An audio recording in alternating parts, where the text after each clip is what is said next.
Hindi ikinatuwa ni dating Senador Panfilo, Ping, Lacson ang naging posisyon ni Senador Loren Legarda pagdating sa CPP-NPA-NDF.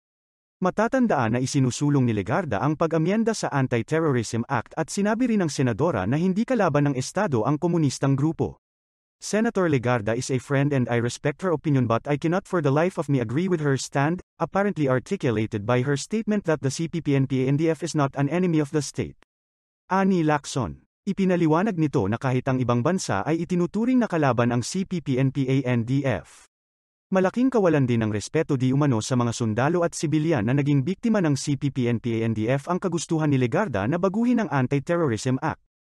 Having authored and sponsored and almost single-handedly defended the legislative measure in the Senate plenary, as well as in the battle for public opinion in many fora including the media, I will not hesitate to be part of the opposition to thwart moves to amend this law in its substantive form which no less than the Supreme Court has declared as constitutional, aniya.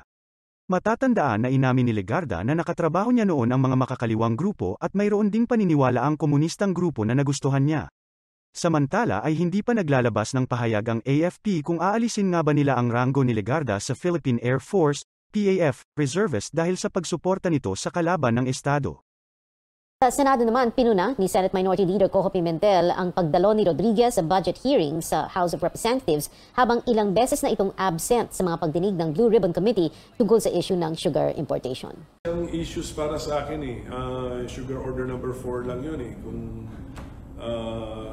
sino bang, ano bang history noon, sino mo. So, because of the, anong tawag mo doon, simple issues involved, I don't think this investigation deserves or needs a partial report. Pwede lang one and final report. So, tapusin na lang natin. Let him appear one session day, one hearing day, tapos. What's the issue? Diba? Bakit hindi ko maintindihan why the ES is making this very difficult? Hindi ko maintindihan. He will make his life more difficult sa CA, sa budget process. Hindi ko po maintindihan. And if you're abroad, ano sagot? Online. Alam na natin ang sagot. Anything else? Okay na. Ayon kay Senate Blue Ribbon Committee Chairman Francis Tolentino, nagpasabi raw si Rodriguez na magiging abala na ito sa paghanda para sa mga nalalapit na state visit. Balak ni Senator Robin Padilla, ang chairman ng Senate Committee on Constitutional Amendments and yung sa codes, revision of codes, na dalhin sa iba't ibang lugar o bahagi ng bansa yung pagdinig kaugnay sa isinusulong na pag-amyenda sa ating saligang batas. Sinabi ni Senator Robin Padilla na ito ay para mas maipaunawa sa ating mga kabayan, lalo na sa mga lalawigan, yung kahalagahan ng dapat ng pagbabago ng ating konstitusyon na noon pang 1987 ito na buo. At ngayon ay patuloy yung mga ginagawang pagdinig ng Senate Committee on Constitutional Amendments and Revision of Codes para kumbaga ay mas mapadali ang pag-aaral kung ano ang kinakailangang baguhin, kung ito ay dadalhin sa parliamentary o kaya ay sa federal system yung forma ng ating gobyerno. At kabilang nga sa dumalo ay yung mga eksperto at kasama na dyan itong si dating UP professor at ngayon ay National Security Advisor Clarita Carlos na nagbigay ng kanyang pananaw kaugnay sa pagbabago sa ating saligang batas. Binigyan din ni Secretary Carlos na walang saysay ang pagbabago sa ating konstitusyon kung ang mismong mga upo na mga opisyal din ay wala natawag na behavioral change o pagbabago na kanilang pag-uugali at korap pa rin, ika nga, Bombo Elmar. Pero mahalaga naman daw na magkaroon ng tinatawag na structural change para yung mga opisyal ay maobliga rin na sumunod sa bagong panuntunan, sistema at forma ng ating gobyerno. Pakinggan pa natin yung naging pananaw ni Secretary Clarita Carlos. Why are we revising our Constitution? Well, the quick and dirty answer there, I use the term quick and dirty because it's the one we use as social scientist, Senator, to mean that we had very little time and therefore I have to truncate my responses. I know I can deliver a whole session here of my lecture, but I know that there are many other resource persons. And I hope you will invite me another time so we can continue this conversation on many, many aspects of the changes that you want undertaken. Structures are very important. Structures are really the institutions within which you envelope or you embrace individuals and groups, and the structures will define the limits to action.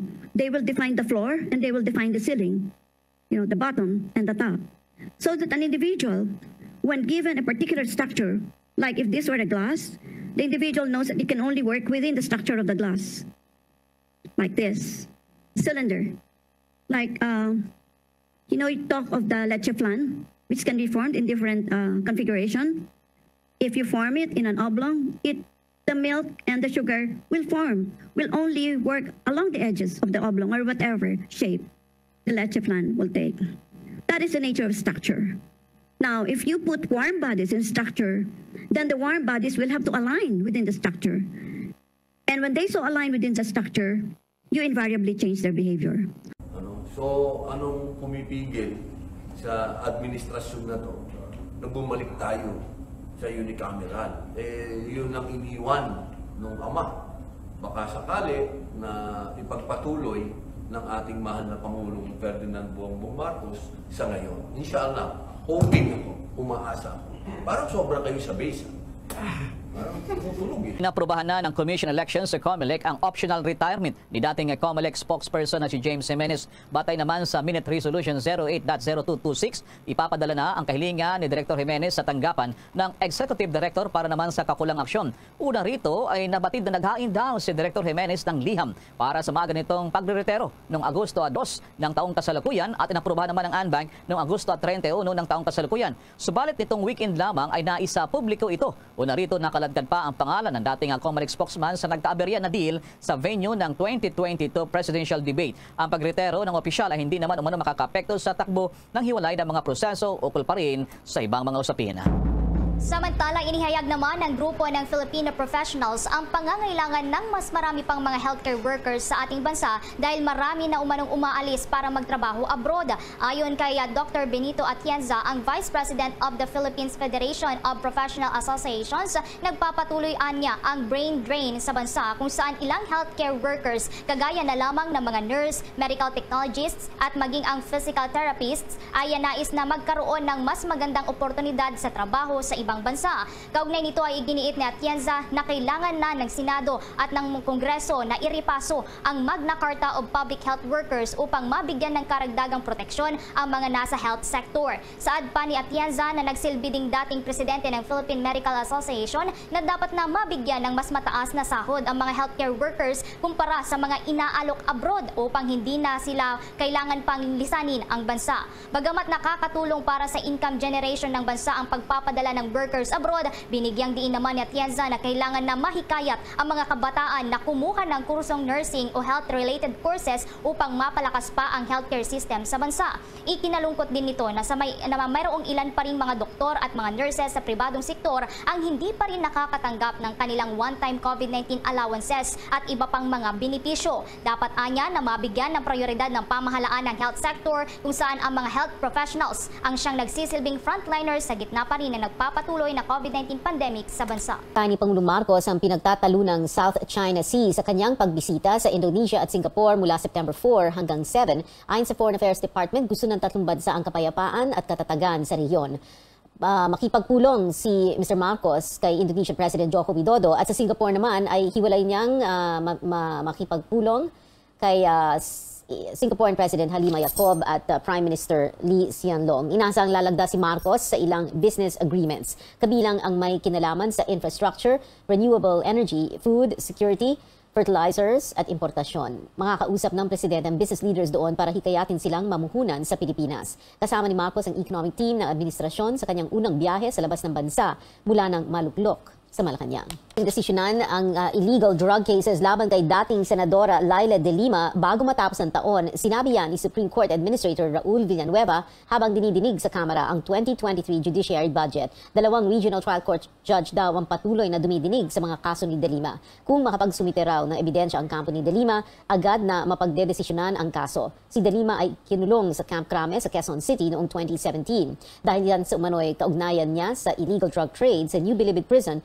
noong siya ay kalihim ng Department of Justice sa ilalim ni dating Pangulong Noynoy Aquino.